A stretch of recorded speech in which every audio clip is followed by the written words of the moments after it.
పాకిస్తాన్ దొంగ బుద్ధి బయటపడింది. ఓవైపు అమెరికా ఇరాన్ యుద్ధాల్లో శాంతి దూతగా మధ్యవర్తిగా నటిస్తూ మరోవైపు మోసానికి పాల్పడింది. అమెరికా వైమానిక దాడుల నుంచి తప్పించేందుకు తమ దేశంలో ఇరాన్ యుద్ధ విమానాలకు ఆశ్రయం ఇవ్వడం బయటపడింది. అమెరికా అధ్యక్షుడు కాల్పుల విరమణ ప్రకటించిన కొద్ది రోజులకే ఇరాన్కు చెందిన అనేక విమానాలు పాకిస్తాన్లోని నూర్ ఖాన్ ఎయిర్ బేస్ కు చేరుకున్నాయని అమెరికా మీడియాలో కథనాలొచ్చాయి. ఈ నేపథ్యంలో పాకిస్తాన్ పోషిస్తోన్న మధ్యవర్తి పాత్రను పూర్తిగా పునఃసమీక్షించాల్సిన అవసరం ఉందని అమెరికా నాయకులు డిమాండ్ చేస్తున్నారు.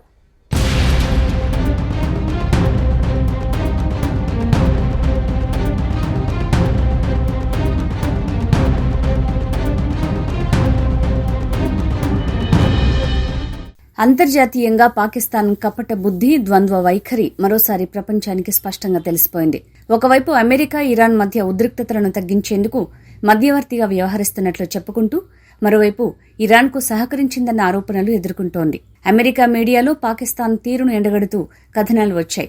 ఇరాన్లో యుద్దం చేస్తున్న అమెరికా ఏప్రిల్ ప్రారంభంలో కాల్పుల విరమణ పాటిస్తూ చర్చలకు అవకాశమివ్వటం తెలిసిందే. పాకిస్తాన్ మధ్యవర్తిత్వంలో ఇస్లామాబాద్ వేదికగా మొదటి విడత చర్చలు జరగడం తెలిసిందే. కాగా అదే సమయంలో ఇరాన్ కొన్ని యుద్ధ విమానాలను పాకిస్తాన్లోని ఎయిర్ బేస్లకు తరలించింది. ముఖ్యంగా రావుల్పిండిలోని నూర్ ఖాన్ ఎయిర్ బేస్ కి కొన్ని యుద్ధ విమానాలు వచ్చాయి. వీటిలో RC-130 రికానైసెన్స్ విమానం కూడా ఉందని చెప్తున్నాయి. ఇది గూఢచర్యం, నిఘా సమాచార సేకరణ కోసం ఉపయోగించే ప్రత్యేక సైనిక విమానం.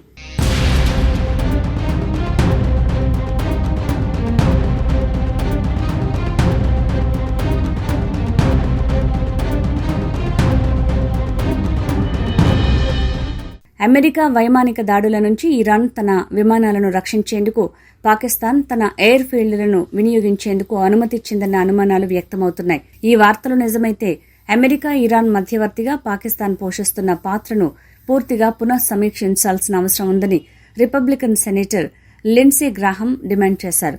ఇజ్రాయెల్ విషయంలో పాకిస్తాన్ గతంలో చేసిన వ్యాఖ్యల దృష్ట్యా ఈ ఆరోపణలు నిజమైనా తాను ఆశ్చర్యపోనని ఆయన అన్నారు. పాకిస్తాన్ ఇటు అమెరికాతో సంబంధాలు నెరపుతూనే అటు ఇరాన్కు, చైనాకు దూరం కాకుండా అత్యంత చాకచక్యంగా ద్వంద్వ వైఖరిని అవలంబిస్తోందని విశ్లేషకులు అనుమానిస్తున్నారు. అయితే ఈ ఆరోపణలను పాకిస్తాన్ ఉన్నతాధికారులు తీవ్రంగా ఖండించారు. నగరానికి నడిబొడ్డున ఉండే నూర్ ఖాన్ బేస్లో ఇన్ని విమానాలను ప్రజల కళ్లుగప్పి దాచడం సాధ్యం కాదని అంటున్నారు.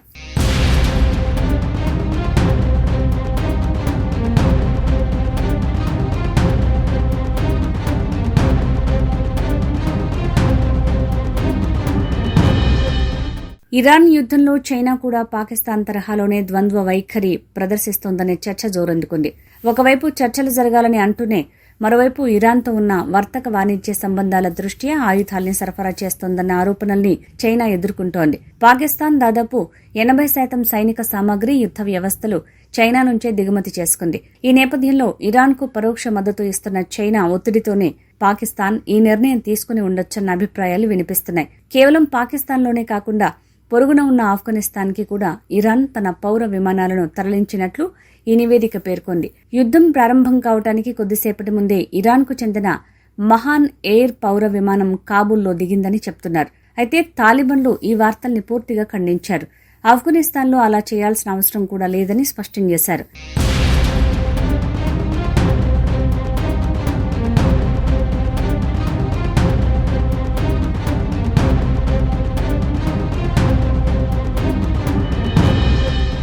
ఇరాన్, అమెరికా శాంతి చర్చల్లో మధ్యవర్తిగా పాకిస్తాన్ పోషిస్తున్న పాత్రపై అమెరికా ప్రభుత్వ వర్గాలు ఆందోళనతో ఉన్నట్టు చెప్తున్నారు. ఇరాన్ వైఖరి కూడా అమెరికాకు ఉన్నది ఉన్నట్టుగా చెప్పకుండా దాన్ని పూర్తి సానుకూల కోణంలో పాకిస్తాన్ ప్రజెంట్ చేస్తోందనే భావనకు కొందరు అధికారులు వచ్చారు. పాకిస్తాన్ చర్యల కారణంగా అమెరికా అధికారులు చేస్తున్న ప్రకటనలకు, ఇరాన్ తీసుకుంటున్న వైఖరులకు మధ్య తేడాలు ఉంటున్నాయని అంటున్నారు. యుద్ధాన్ని ముగించేందుకు చర్చల విషయంలో ఇప్పటికే ఇరాన్ పంపిన ప్రతిపాదనల్ని డొనాల్డ్ ట్రంప్ తిరస్కరించారు.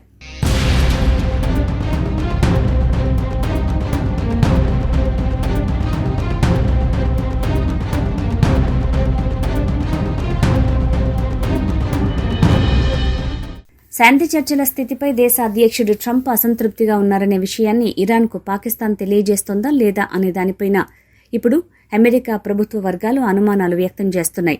మరోవైపు చర్చల వేళ అణ్వస్త్ర కార్యక్రమానికి సంబంధించి ఇరాన్ ప్రదర్శించిన మొండి వైఖరిపై ప్రెసిడెంట్ ట్రంప్ తీవ్ర ఆగ్రహంతో ఉన్నారని చెప్తున్నారు. ఈ పరిస్థితుల్లో మళ్లీ ఇరాన్పై వైమానిక దాడుల్ని ప్రారంభించే ప్రతిపాదనను పరిశీలించే అవకాశాలు ఎక్కువగా ఉన్నాయని తెలిపింది. ఇప్పటికీ హర్మూజ్ జలసంధిని ఇరానే నియంత్రిస్తుండటంపై ట్రంప్ అసహనంతో ఉన్నారని పేర్కొంది. ఇరాన్లోని అతివాద నేతలే శాంతి చర్చలకు అడ్డు తగులుతున్నారని అమెరికా అధ్యక్షుడు భావిస్తున్నారు.